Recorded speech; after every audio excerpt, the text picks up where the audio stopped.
So plant disease have a significant impact on forests, affecting their structure and the habitats for wildlife, which in turn influences the ecosystem. Historically, people believe that plant disease, along with other disease, were punishment from God for human sins. So ang human disease is makadaot siya sa mga forests and makadamage po siya sa mga trees, sa mga gubang mga trees, samot na tong o maka-affect po na sa katong mga animals nga gapuyo sa trees. Tas sa una, ang mga tao wala sila kabalo kung unsa hinungdan sa plant disease. Abi nila nga unsa na siya kaparusa sa Ginoo. Kay sa una wala sila kabalo kay abi nila kang plant disease kay usa siya ka punishment sa Ginoo tungod sa ilang mga sala. The image of coastal oak trees surviving Hurricane Katrina highlights their resilience, but such disturbance also make trees vulnerable to disease. Physical damage from storms weakens trees, while flooding promotes harmful microbes. Repeated storms increase stress, making trees more susceptible to disease, which can disrupt the entire ecosystem by affecting habitats and food sources. So, mao ni siya ang first example sa plant disease. Ang coastal oak trees, usa ni siya ka trees nga makasurvive sa Hurricane Katrina. So, ang kaning Hurricane Katrina is mao ni siya ang pinakakusog nga bagyo. Usa na siya dito sa pinakakusog.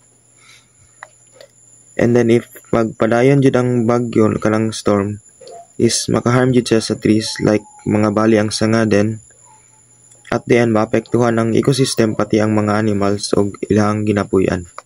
So the image shows field elm or almost minor trees killed by Dutch elm disease in Pradena de la Serie, Segovia, Spain.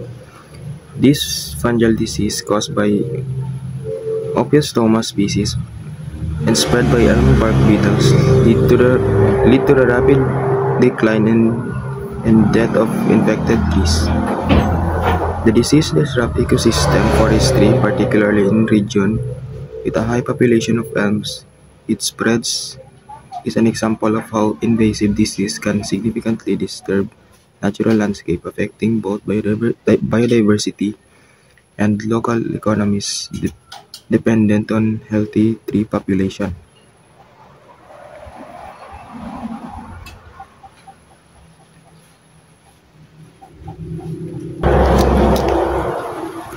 So ang field elm trees nga nadaot tungod sa disease called Dutch elm disease.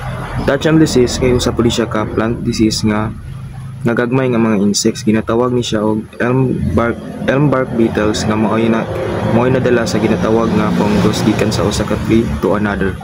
If ma-infect ang tree ani, mga lagas ang mga dahon kay ginapunggan sa water flow sa tree and makadry ni siya sa mga leaves. The image shows a salt damage to roadside trees, a common issue in areas where road salt is used to de-ice roads during winter. The salt can harm trees by drawing moisture out of the soil, causing dehydration and stressing the trees. Over time, this can lead to root damage, leaf burn, and ultimately tree decline. This type of damage can highlight how human activities such as road maintenance can create disturbances in natural environment, impacting tree health and the surrounding ecosystem. So ang salt damage is every winter daw siya ginagamit daw kasagaran sa mga daplindalan ug asin para matunaw ang ice without knowing nga makadaot dahil na sa mga trees. Makadaot na siya sa mga trees and pabutangan og gapil ginaabsorb ang asin ang tubig gikan sa yuta. Galisod ang tree og kuwag tubig tungod ani kay nangadamage ang ugat niya sa kahoy, tas ang mga dahon niya kay gadry na. So next, the image shows how tree tops can be damaged by winter desiccation, where trees lose moisture during cold months, especially when there's no snow to protect them. The top of the tree is exposed to wind and sun, dry out and become damaged. This makes the trees more vulnerable to disease and pests, as stressed trees are easier targets for fungi, bacteria, and insects. These pathogens can invade through cracks and wounds, worsening the damage and potentially leading to the tree's decline or death. So ang tree tops kay madamage siya every winter kay kulang og tubig, samot na ug walay snow sa babaw nga mo protect sa taas sa tree. Ang hangin ug bisan daw kay maoy mo padry sa babaw bantog ma-weak ang tree. Kapag weak ang tree, dali ra siya madapuan og mga sakit, fungi, bacteria ug kanang sa mga insects. Year 14.32 shows the damage caused by acid rain in the Jereza Mountains of the Aztec Republic. Acid rain forms when pollution from factories mix with water in the air, creating acid that falls as rain. This can harm the environment by making the soil too acidic, damaging plants and trees, and reducing forest health. The trees may have yellowing leaves, fewer leaves or stunned growth, and over time this can lead to loss of plant life and damage to the soil.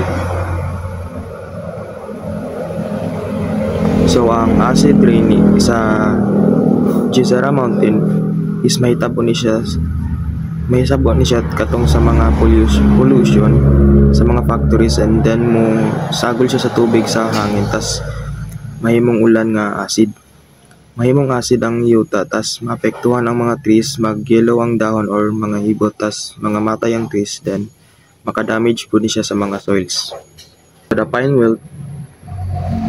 pine wilt nematode or Sapilincus xylopilus is the microscopic roundworm that infects pine trees, leading to wilting and death spread by beetles.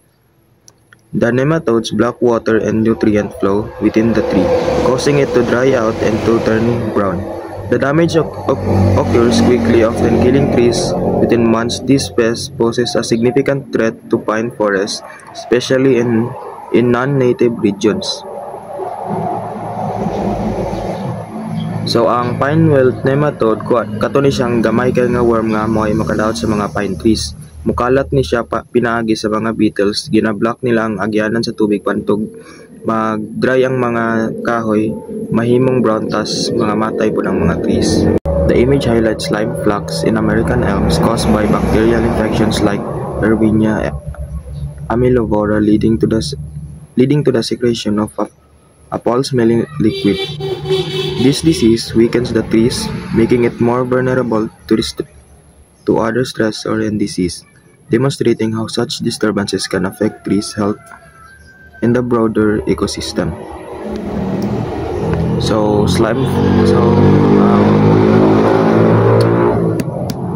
So ang kining slime flux is sakit ni siya sa mga American elm trees caused by bacteria like Erwinia amylovora.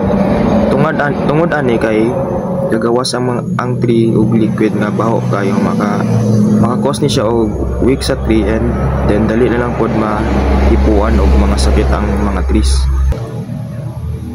The image of Meripilus giganteus fungus on a beech tree in Edinburgh highlights the impact of fungal disease that cause decay in trees. This fungal, known for weakening the wood of beech trees, leads to structural instability and increased vulnerability to environmental threats. Such disease create disturbances in forest ecosystem by compromising tree health, affecting biodiversity, and potentially altering forest dynamics, as weakened trees may fall or die, disrupting growth patterns and species composition. So, Meripilus giganteus kay tree disease gihapon ni siya fungus nga mutubo sa mga beech tree nga kini nga disease kay makabulok siya sa mga kahoy. Tungod ani magabok ang mga kahoy, which is dali na lang kay matumay inig na ay mga storms. So, the image of Delapora terrestris ectomycorrhizae on a seedling illustrates the important role of fungi in helping plants absorb nutrients and grow. This symbiotic relationship boosts seedling and health resilience. However, disturbances like disease affecting the fungi or the seedling can damage this connection, reducing nutrient uptake, hindering growth, and making plants more vulnerable to environmental stress, which impacts forest health and regeneration. So ang Delapora terrestris fungus kay gatabang siya sa mga plants nga mo kuhag nutrients gikan sa soil, which is makatabang siya sa pagtubo sa mga plants nga mo healthy. Mo ni siya ang partnership where fungus and ug plant maka-benefit. Tas if ang fungus magkasakit and partnership kay mag-damage, maglisod ang plant og tubo og kuhag nutrients. Mawik ang plants tas dali na lang kay siya maapektuhan sa mga bagyo ba or unsa da. So the image Taprica caerulescens causing leaf blister on white oak demonstrate how fungal disease disrupt tree health. The blisters deform the leaves, impairing their ability to photosynthesize and weakening the tree's overall vitality. This can lead to defoliation, reduced growth, and increased susceptibility to additional stressors like pests, drought, or extreme weather. Such disturbance have a broader ecological impacts affecting forest health, biodiversity, and the stability of ecosystem by altering the growth and composition of tree population. So ang fungus nga Taprina caerulescens kay maka-blister siya sa mga dahon like oak tungod sa mga blister kay mabaluktot ang mga dahon sa oak, mga lukot bantog maglisod og produce og food and trees maong mawik na siya tungod ana nga disease. Mga ibot ang mga dahon, dugay na kay sila mo tubo og uban pa nga maka-affect ani nga disease. So this figure shows a pine forest in the southern US affected by a disease called fusiform rust caused by a fungus. This disease creates growth on the tree stems, weakening them and making the trees more likely to break or die. The disease harms the forest by reducing the number of healthy trees, which affect timber production and the forest's overall health. It shows how disease like natural events such as storms or fires can disturb and change ecosystem over time. So ang fusiform rust kay sakit kay usa ni siya ka disease gyapon ko sa fungus which is maka-affect sa mga pine trees sa southern US, maka-cause siya og pagbukol-bukol sa lawas sa kahoy. Tungod ani dali lang kay mabali ang kahoy og magabok tas mangmatay dayon.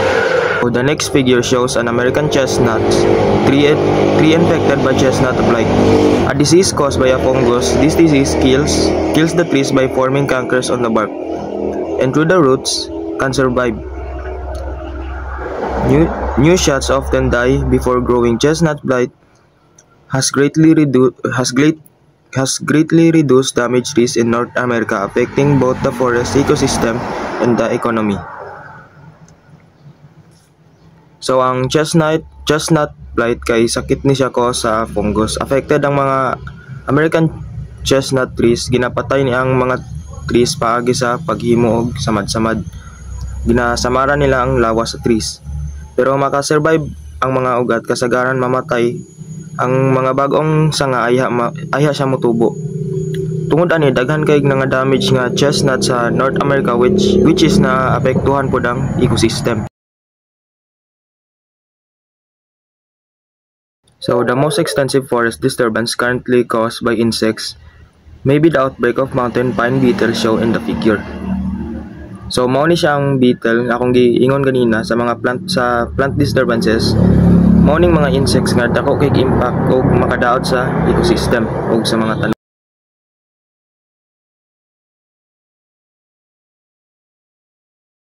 The image shows a coniferous forest in Oregon, United States that has been significantly damaged by a mountain pine beetle outbreak na mountain. The mountain pine beetle, a native insect in North America, has caused widespread damage to pine forests by infesting trees, leading to their death. This disturbance has ecological and economic consequences as it weakens the forest ecosystem.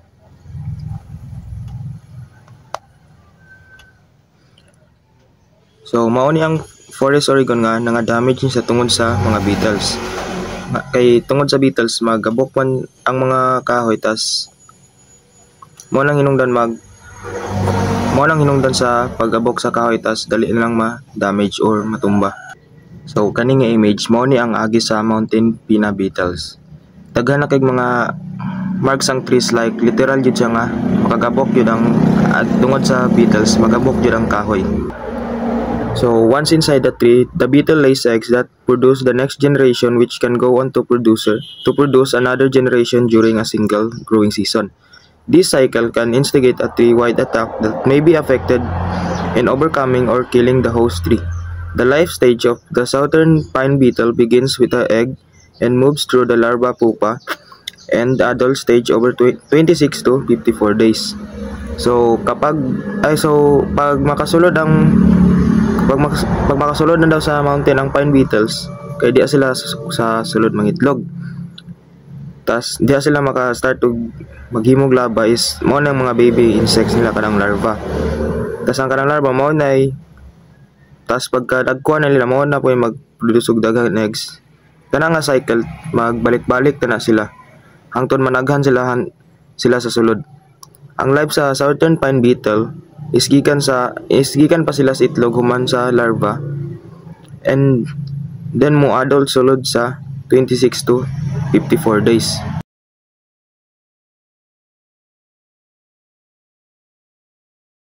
Humans can disturb forests in many ways, such as through development or harvesting forest products. One major impact in turning forests into non-forest areas like in Manhattan, where forests were replaced with buildings and roads. In these areas, nature may slowly recover over time, similar to how new ecosystem form after disturbances. So ang mga taos dito sa lugar is daghan silang nabuhat nga disturbance sa forest. In many ways, like ginahimo na to ang forest ug non-forest, ginakat na to ang trees para himog city. Same sa Manhattan, katong giingon ako nga giilisan nila ang kagubatan og mga buildings og roads. So kini nga image in area where is a transition from to forest to non-forest. So mao ni siyang Tallahassee, Florida, United States, nga ang forest nga gihimo nila non-forest, gipangkat nilang trees, tas gikuhaan nila tas gibot na mo nilang gipulihan og roads, like hawa na jud kay siya.